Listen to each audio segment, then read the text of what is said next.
The Pokemon world is full of people with kind hearts who love their companions. However, on the other hand, there are some truly nefarious individuals who use their Pokemon for dark, twisted deeds, usually for their own personal gain while disregarding their well-being. These are Pokemon's many villainous teams and their leaders, who sometimes believe they're in the right with what they do, but in reality perform selfish acts that endanger people, Pokemon, and sometimes the entire world. But which of these teams are actually not all that bad, and which ones are truly remarkably evil? That's what we're gonna find out today. I'm Kyle with wickedbinge, and this is Pokemon Villainous Teams Good to Evil. But before we begin, if you're a fan of anime, please do us a huge favor and subscribe to our new anime channel, Otaku Binge. We get a ton of requests to cover anime shows, so we decided to start a new dedicated channel.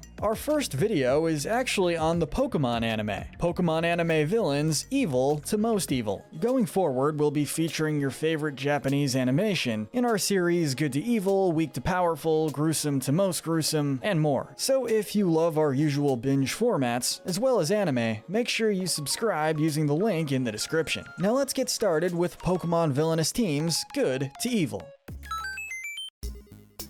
For the purpose of this list, we'll be ranking our entries based on how deplorable, harmful, and potentially deadly these teams' actions really are. The worse they are, the lower their placement. This list will only focus on the mainline Pokemon games, so no spin-offs will be included. We're also excluding the anime and manga for this video, as those are different entities all on their own. Now, similar to our Kirby villains list, we're putting the rest of these entries in their own categories. Our first category is more of an honorable mention, as it's neither bad nor evil. In fact, we're going to go ahead and say they're actually good. Team Yell may look intimidating at first glance, but they only consist of a bunch of hooligan gym trainers from the Spikemuth gym that act as a vocal fan group of Marnie once she enters Galaire's gym challenge. The worst they ever do is vandalize property and attempt to take down Marnie's competition. However, the reason why they acted this way is because Spikemuth was deteriorating due to a lack of a power spot in the town, making them fear the gym would be shut down and the town would lose the last of its fame. So Marnie's older brother and Dark-type gym leader, Piers, formed Team Yell to help Marnie become Galaire's new champion and bring tourists in. With that said, Team Yell's members are actually good people, and even assist the player and hop in their mission to stop Macrocosmos. Our next category includes the teams that have been redeemed.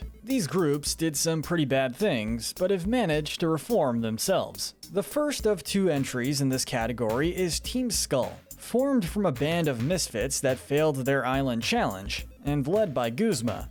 They are like Team Yell in that they vandalize and even destroy property, though it is really only confined to their home in Po Town. Because they can't sustain themselves in Po Town as evidenced by its lack of electricity, they try to acquire money to help them survive. It is eventually discovered that Team Skull carries out orders from Luzamine in exchange for said money. One of these orders is to kidnap her daughter, Lily and Nebby, something which the team distracts the player from knowing about by kidnapping a young girl's Yungoos. Luzamine's son, Gladion, then leaves Team Skull to bring the player and Hao to the Aether Paradise in a mission to save Lily. It is here where Guzma reveals that Team Skull has been in Luzamine's control the entire time. After Luzamine uses Nebby's power to open the Ultra Wormhole, from which Nihilego comes out. Guzma encourages her to capture it to destroy the player and their friends. Luzamine, on the brink of insanity, brings Guzma with her inside the wormhole, and the player soon discovers him alone. Here, he explains that he tried to capture a Nihilego for himself, only for it to take over his body with its parasitic powers to attempt to control him. This experience caused Guzma to feel true fear for the first time in his life, while he lived his life instilling fear in others. With an unconscious Luzamine taken away, Guzma disbands Team Skull and gives himself a new lease on life, and many other ex-members follow suit, helping out prominent figures in the Alola region. Speaking of Luzamine, the The Aether Foundation is our next entry. The Aether Foundation is an organization in Alola which strives to heal hurt Pokemon. The Foundation in and of itself isn't bad, and neither is Luzamine, who is the Foundation's president. But as the player learns more about her and they find out she is obsessed with Ultra Beasts and Ultra Wormholes, likely fueled by the disappearance of her husband, who went missing after attempting to make a wormhole appear, this caused her to want to open one of her own,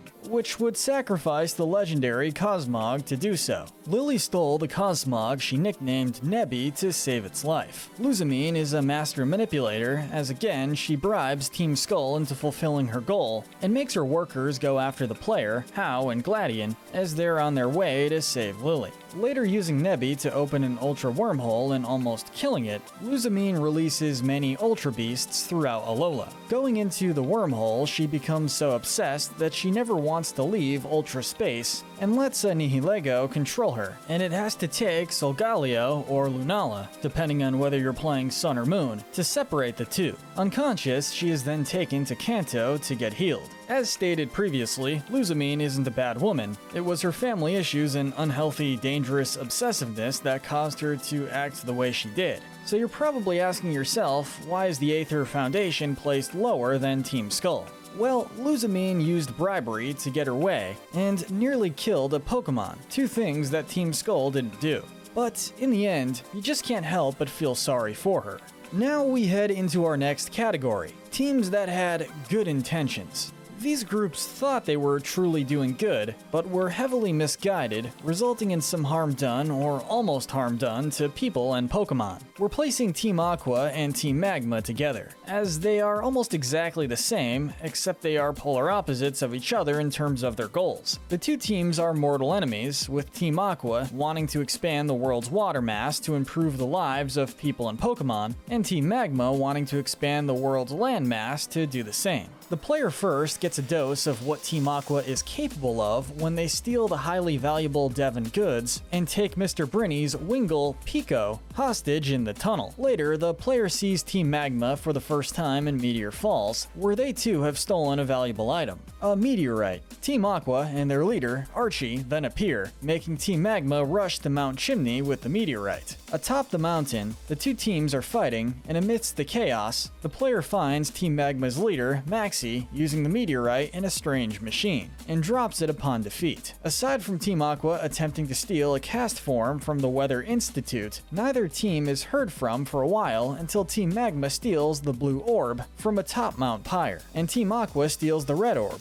Both orbs are then used by the teams to awaken the legendary Groudon and Kyogre, respectively, the Pokemon they each want to achieve their goals. Unfortunately for both of them, the two Pokemon begin to fight just like they did millions of years ago, causing the weather to become unstable, with constant heavy downpours and extreme heat waves happening interchangeably. With the player summoning Rayquaza, the legendary dragon breaks the fight between its fellow Pokemon, and with the chaos suddenly over, the two team leaders realize the consequences of their actions. Up next is Macrocosmos, a large corporation in the Galar region whose president, Rose, is also the chairman of the Galar Pokemon League. He comes off as a nice guy throughout most of the game, but is secretly plotting behind the scenes. One of the player's rivals, Bede, is personally sponsored by Rose, and is being used by him to gather wishing stars. When Bede recklessly destroys a historic landmark in Stow-on-Side with Rose's Copperaja to find more wishing stars, at least Rose knows that the kid went too far and expels him from the League Challenge. In an act of hypocrisy, Rose himself goes too far by using the wishing stars to prevent a projected Dynamax energy crisis that will happen 1,000 years into the future, using his employees and secretary to stop the player and Hop from reaching him. The whole preventing an energy crisis thing sounds all well and good, right? Well, it results in Rose energizing and awakening the legendary Pokemon,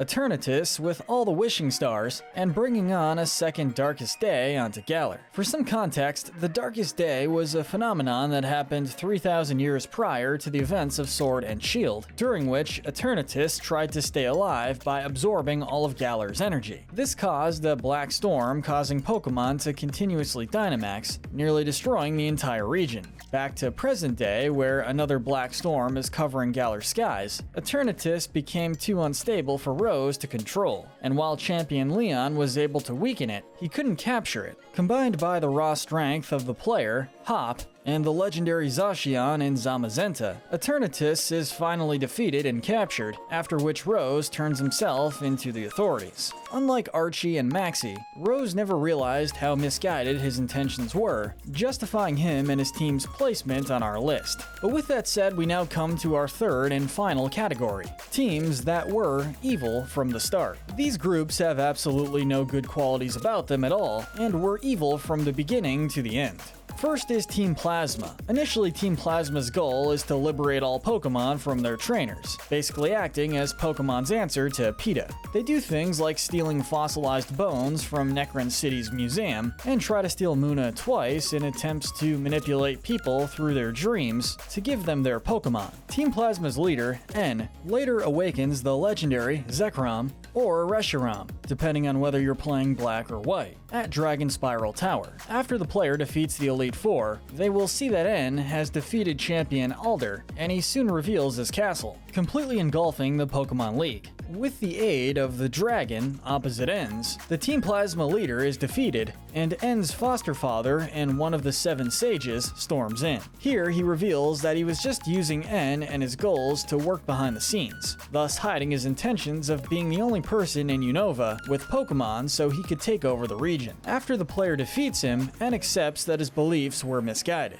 2 years later, in Black 2 and White 2, Team Plasma has broken into 2 factions, one that is loyal to N and vows to protect Pokemon separated from their trainers, and one that is loyal to Ghetsis and vows to take over Unova. After the player emerges victorious at the Oplucid City Gym, the new evil Team Plasma covers the city with ice in search of the DNA splicers. Upon confronting Ghetsis in the Giant Chasm, he orders the legendary Pokemon to attack the player, but is interrupted by N, who saves them. Using the stolen DNA splicers, Ghetsis fuses Kyurem with N's dragon, and after the player defeats the fused Pokemon in Ghetsis, his plans are stopped once and for all. The reason why Team Plasma isn't placed in the previous category is because Ghetsis was always the ever-looming threat and not N, and the latter was just used as a puppet to hide the team's true intentions. Most people probably think of Team Rocket when they hear the words villainous teams in Pokemon. As much as we love the antics of Jesse, James, and Meowth in the anime, Team Rocket in the games are far more sinister.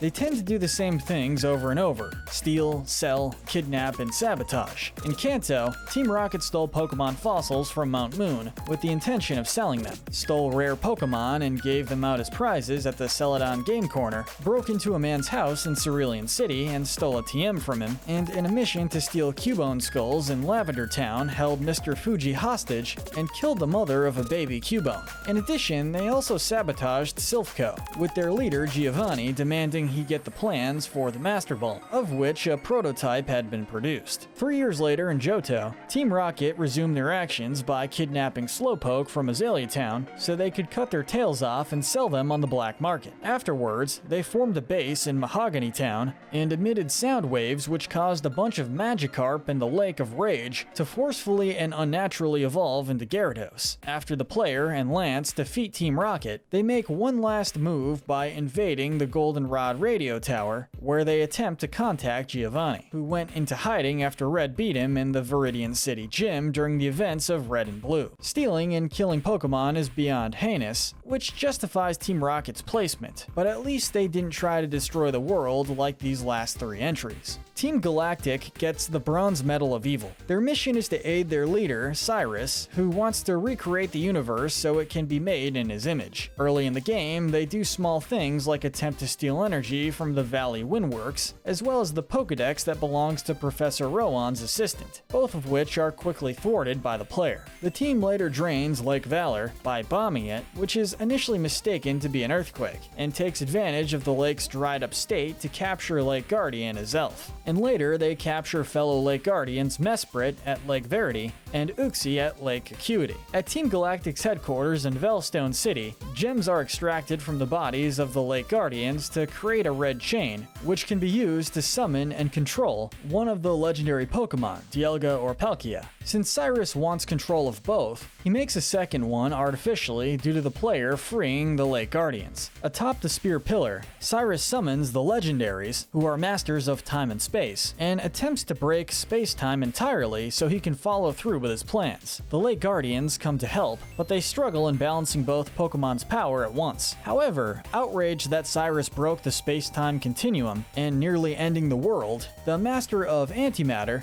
Giratina, shows up and drags Cyrus into its home, the Distortion World, to prevent any further damage. The player follows, eventually defeating Cyrus and calming Giratina by either fainting or catching it. Upon defeat, Cyrus decides to stay in the Distortion World, still showing his intent on creating a universe without merit. Attempting to recreate a universe and making yourself God is a big no-no, as it could destroy anything including the inner workings of space-time. And it also shows your insane level of narcissism. With Team Flare earning our Silver Medal of Evil, we have to go back 3,000 years before the events of X and Y. Back then, two different groups were at war with each other and were only using Pokemon as tools in their fight. This resulted in AZ, the then king, to have his own cherished Pokemon, Floette, be taken away from him to be sacrificed. He then built a machine he simply dubbed the Ultimate Weapon, which AZ used to bring his Floette back to life, but also making its power deadly by destroying both sides of the war due to his overwhelming grief. In present day, Team Flare's leader, Lysander, wants to use the Ultimate Weapon to eliminate all life that does not align with his team's beliefs in order to create a perfect world. The only petty things Team Flare really does is steal fossils as well as a bunch of Pokeballs. Additionally, they also siphon a bunch of electricity from a power plant, causing a blackout that occurs in the city. Later, Lysander reveals that they plan on using the legendary Xerneas or Yveltal, depending on which version you're playing, to power up the Ultimate Weapon located in Geosinge Town, near the group's headquarters. Once the player reaches the bottom of the headquarters, they capture the legendary Pokemon and defeat Lysander, after which he becomes angry that his dream for a perfect world will never become a reality. The player and their friends tell him that people can come together to create a better world, but Lysander scoffs at the thought and proceeds to fire the Ultimate Weapon with what little power it had left. The blast from the weapon destroys itself and buries both Lysander and Team Flare's headquarters under rubble. Unlike Cyrus, who at least seemingly planned to keep the whole world intact, Lysander nearly succeeded in destroying the world with what was essentially Pokemon's answer to the nuke. And it's for this reason that Team Flare gets the Silver Medal of Evil. Finally, the Gold Medal of Evil has to be given to Team Rainbow Rocket. Team Rainbow Rocket appears only in Ultra Sun and Ultra Moon as the antagonists in the post-game. It consists of all the other team leaders that come from alternate realities in which they succeeded in their plans, and as a result, they each have the legendary Pokemon they needed to achieve them. Led by Team Rocket's Giovanni, the Aether Foundation's Faba sold the Aether Paradise to them to further his career, leading to them turning it into Team Rocket's castle and capturing Lusamine. It is up to the player, Lily, and Guzma to stop them from following through with their plans, and in doing so, they find out how ruthless their plans really are, as Giovanni has an unconscious Lusamine inside his castle. With Ultra Beast toxins inside her, he plans on brainwashing her into helping Team Rainbow Rocket use Ultra Wormhole technology to create an army of Ultra Beasts to conquer the entire multiverse, all while the other leaders intend on destroying each alternate universe at a time with the methods they use to conquer their own. We are so thankful for the player and their friends for stopping these guys, as the sheer thought of Ultra Beasts terrorizing alternate universes along with the looming threat of people like Cyrus and Lysander leaves us absolutely terrified, with not one, not two, but an infinite number of universes almost gone, Team Rainbow Rocket is easily the winner of the gold medal of evil. But what do you think? Which villainous team from Pokemon is truly the worst of the worst? And remember, if you want some more Pokemon content, go watch our Pokemon anime villains video on our new anime channel, Otaku Binge. We've put a lot of work into planning the channel, so do us a huge solid and subscribe over there. We'll be producing all kinds of anime videos in our usual binge formats. Thanks for watching.